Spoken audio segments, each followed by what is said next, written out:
Hello class, so this is one of my favorite lessons to do. I do it with all of my classes about how to write an intro and a thesis because I feel like nobody else really teaches you how to actually write an introduction and a thesis statement. So I call this How to Begin. Now, if you are watching this as a video, I suggest taking out a piece of paper and a pen or taking out a Google Doc and just taking some notes because there's going to be some templates in here that you can use throughout the whole semester and hopefully the rest of your writing career so that when you sit down to write your essays and have your introduction and thesis statement, you're not like starting from scratch all over again. All right. So with an introduction, there are three parts to your introductory paragraphs. The first part is the hook, which is also the catchy first line of your essay, the thing that hooks people in, think fishing. Then there's the actual introduction part. You would be surprised how many students forget to actually do the introduction in the introduction, but you actually have to do it. That's what the paragraph is named after. And then there's your thesis statement. This is by far the most important sentence that you're going to write in your essay.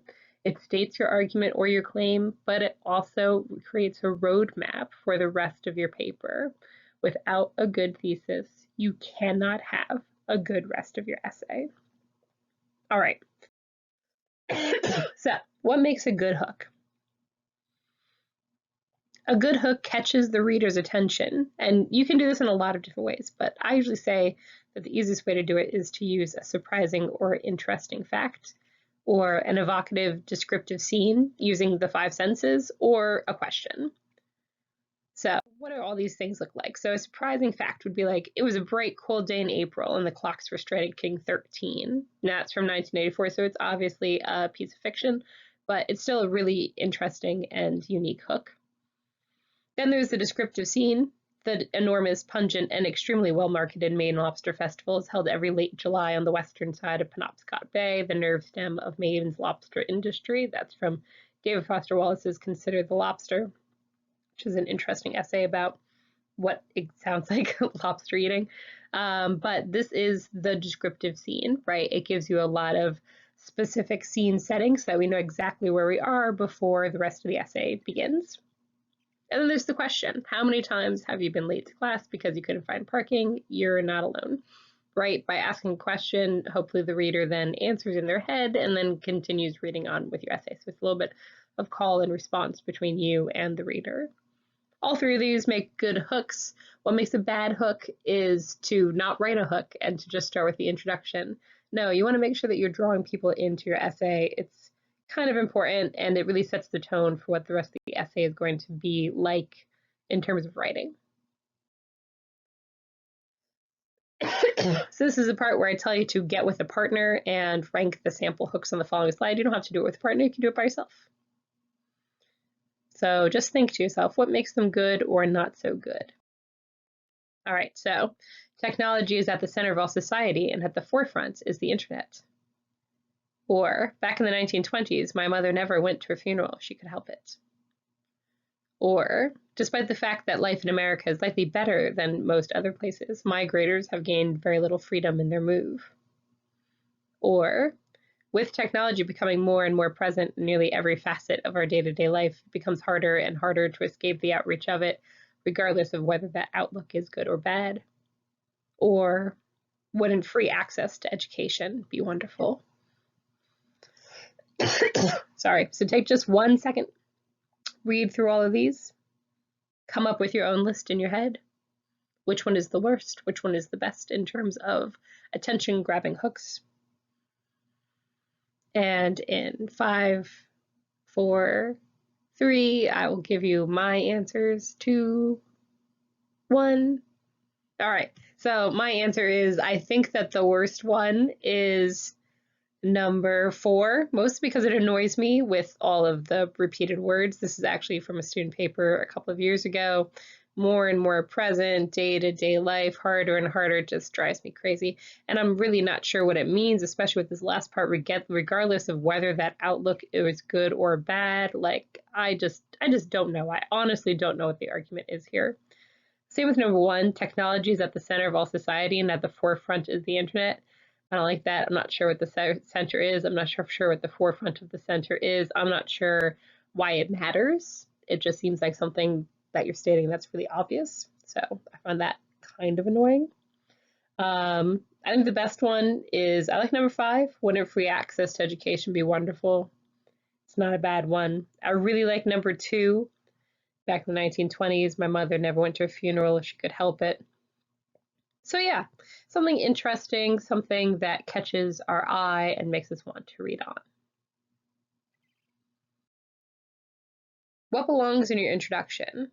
So, in your introduction, you need to actually introduce the title of your work. And by introduction, I don't mean the paragraph, I mean the sentence or the place in the paragraph where you do the introducing. All right, so you need to introduce the author and title of the work. You need to give enough background to give the reader context, and you need to identify your stance in the conversation. You can do this all in one sentence, maybe 2 sentences. It can be really quick, but we need to do it.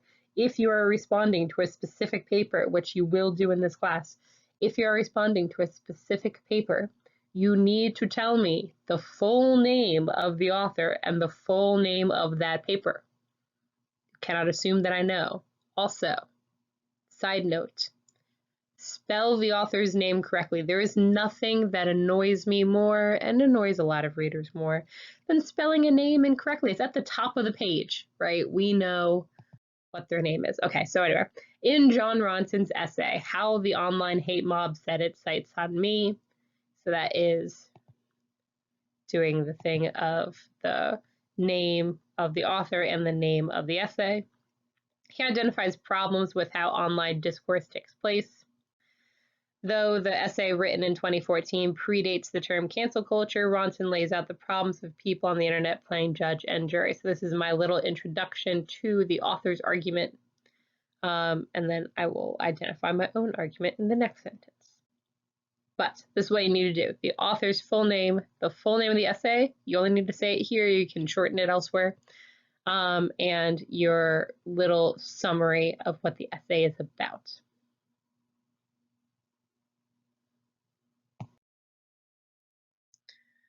Don't forget, so this is just a side note on how exactly to format a title. Short stories, essays, journal articles, YouTube videos, podcasts, they all belong in quotation marks. Like Beyonce's song Lemonade or Martin Luther King Jr.'s I Have a Dream speech, right? These all belong in quotation marks because they are smaller things that exist in a larger container. Books, albums, movies, and textbooks belong in italics. These are the big containers. That's another word for them. We could call them containers. So Beyonce's album Lemonade, J.K. Rowling's Harry Potter series. It's so important that we get this correct because when I'm talking about the album, I know I'm talking about the album because it's in italics, but there's also a song on there called Lemonade, and I know I'm talking about the song when it's in quotation marks. Same with Harry Potter. I know I'm talking about the character when it's in regular font, when it's not in italics. I know I'm talking about the book series when it's in italics. This is all about clarity. This is all about telling your reader that you know and they know and we all know what's going on in your essay. Make sure you get it right. Just about everything that we read in our classes are going to be short stories or essays, which means that just about everything belongs in quotation marks. All of your titles need to be in either quotation marks or italics if it is a book. All right, the thesis. Like I said, this is the most important sentence in your essay. Make sure to get it right. These are all the things that your thesis needs to do. It needs to take a position. Do not say, I see both sides of the argument. Everybody can see both sides of the argument. You need to take a position because in the end, you probably think one way or the other. It's not a time to be diplomatic. A thesis also has reasons for the position. A thesis also agrees or disagrees or both with the current conversation, which means they need to know what the current conversation is. It needs to show appropriate ambition. By that, I mean scale. So a thesis that you write for a 20-page paper is going to look different than a thesis you write for a 2-page paper. You need to think about, does my thesis have enough to it to carry on for 1,000 words, 2,000 words, whatever you're writing? Must make a specific claim. And it cannot be just an opinion. So let's think about it. What is fact and what is an opinion? We're going to take just a minute right here and we're going to go through each of these to tell the difference between a fact and opinion. So Harrison Bergeron is a short story that was written in 1961. That is absolutely true. That is a fact. So we will make it pink because it's a fact. So the thing about facts is that it's nice to sprinkle facts in your essay, but facts cannot be our thesis statement because we cannot spend the whole essay proving that Harrison Bergeron was a short story written in 1961. There's no real way to prove that other than saying that it just is. It just is, right? I don't need 3 pages to prove that. Let's look at the next one. It's important to teach books that include a diverse characters and perspectives.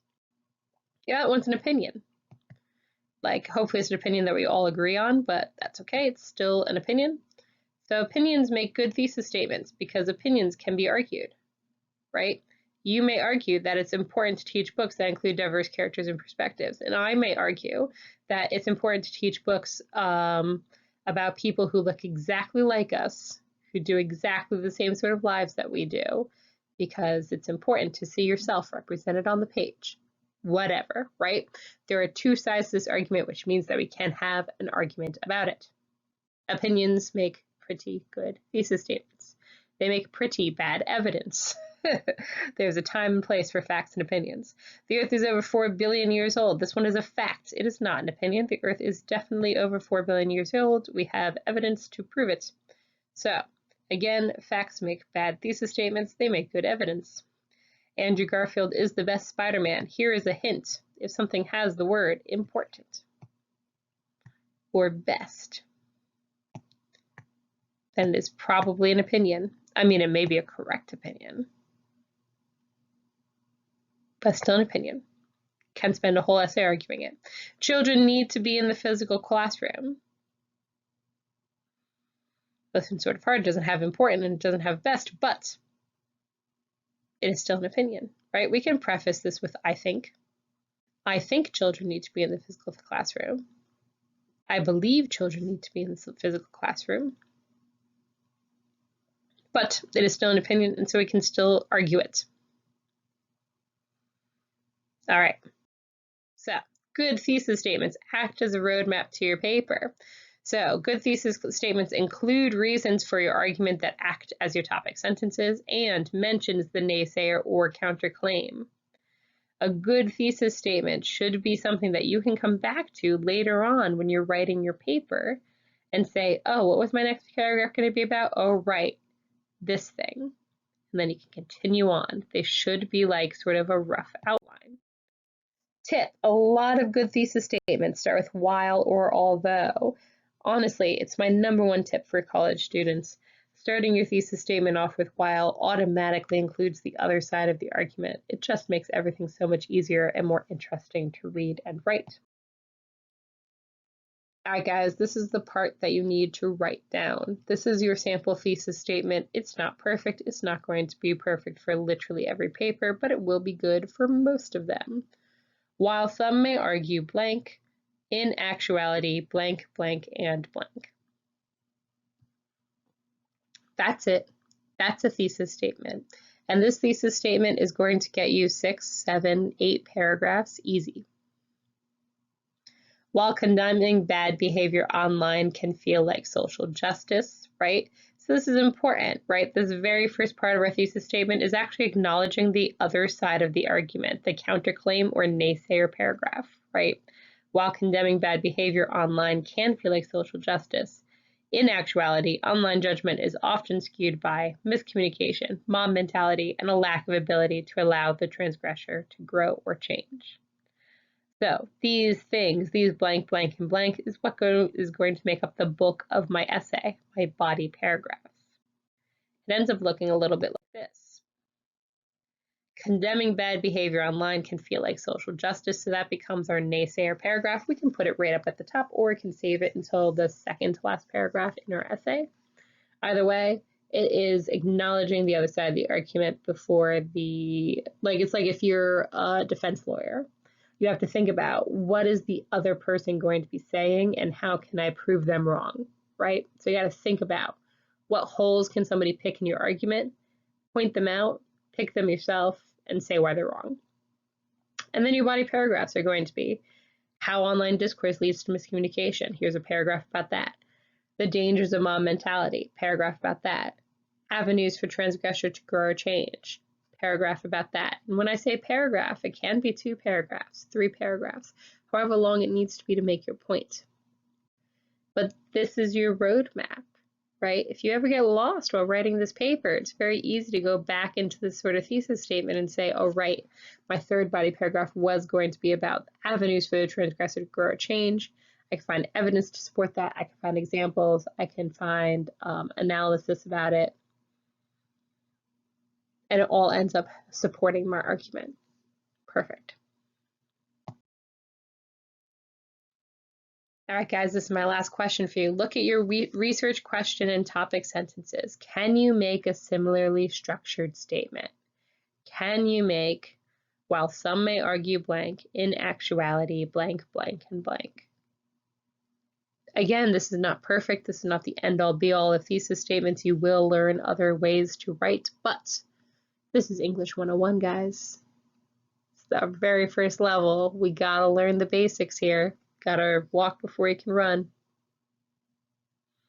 All right, guys, I hope if you have never been able to write a thesis before, or you get confused sometimes about what's in an introduction, I hope that this was helpful for you.